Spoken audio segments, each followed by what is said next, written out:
Weren't those some powerful stories? I should tell you that there are actually longer versions of each of those conversations that are available on the Center for Practical Bioethics website, and that's at practicalbioethics.org, as well as a copy or as well as the Caring Conversations booklet, which is a guide to having these important conversations.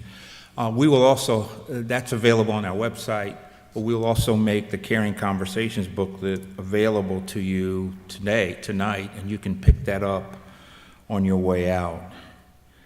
I think our leader, John Carney, summed it up best for me as I was thinking about those stories when he said, isn't it such a wonderful gift that we can give to our loved ones when we have these conversations? And I think that was actually a connector with all of those stories. And also, as I was reading Will's book, it was clear to me, too, that the kinds of conversations and sharing and doing the reading that he had with his mom were really important gifts. And I'm sure that that you would agree with that. I really loved this book, and Will, your idea of books being so important, I really resonate with.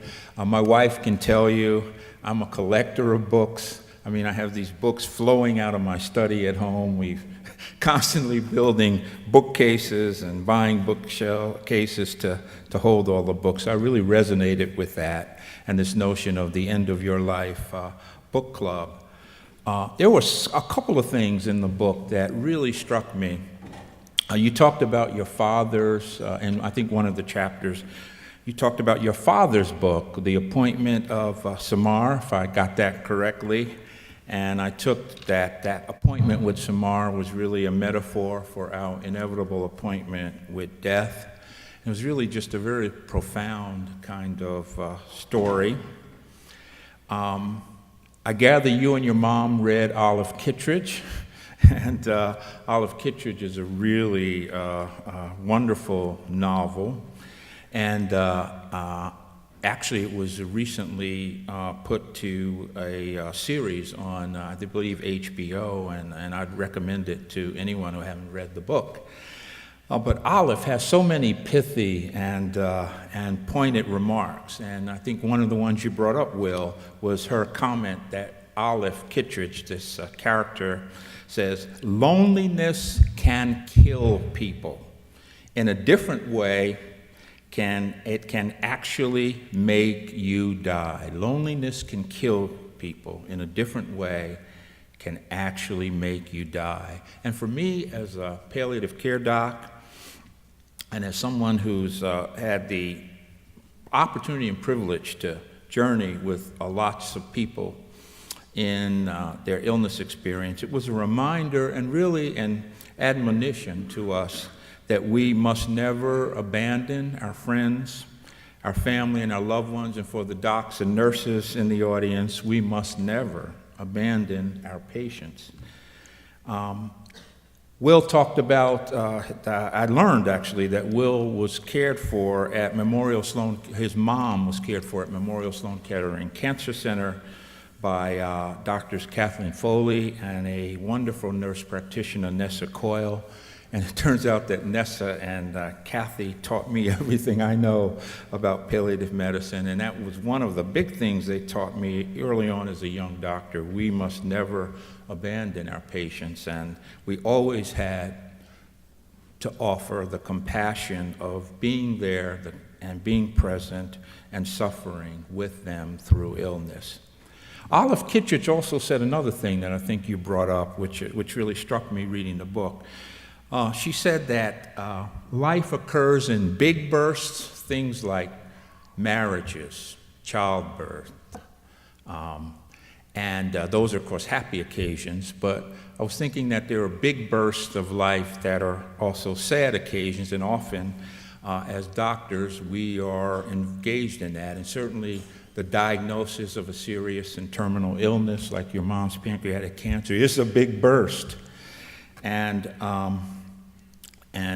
we obviously have an obligation to help marshal people through that. But Olive Kittredge also said that life occurs in small bursts. And these small bursts are the everyday experiences of connecting with others in human relationships. And it struck me that we in palliative care, as we are living with the big bursts of the journeys with serious illness, also need to pay exquisite attention, not only to being present and non-abandoning people, but we also need to have exquisite attention to making certain that the small bursts of living continue. The small bursts of living continue. And that was a very powerful message for me. It resonated. This is probably a good point for me to segue into mention that tomorrow we will conduct our annual Joanne Berkeley Bioethics Symposium. The symposium tomorrow is titled At the Crossroads, Final Journeys, Reclaiming Death as a Human Experience. We will be exploring through the telling of stories and narratives of clinicians, of patients, and family members, how we might, and this is a term I made up, how we might demedicalize the death and dying experience. And I suspect that involves a lot of really enjoying and giving space for the little burst in life. So we will, this will happen tomorrow. And if you have not registered for the conference, we'd love to have you. If you still want to attend, please see the staff, any of our staff at the center as you leave. So thank you, Will, for sharing those comments. Thank you for your book.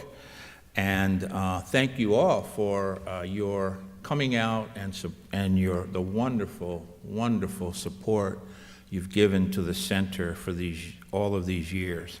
And now I will ask Dr. Stites to come up and close.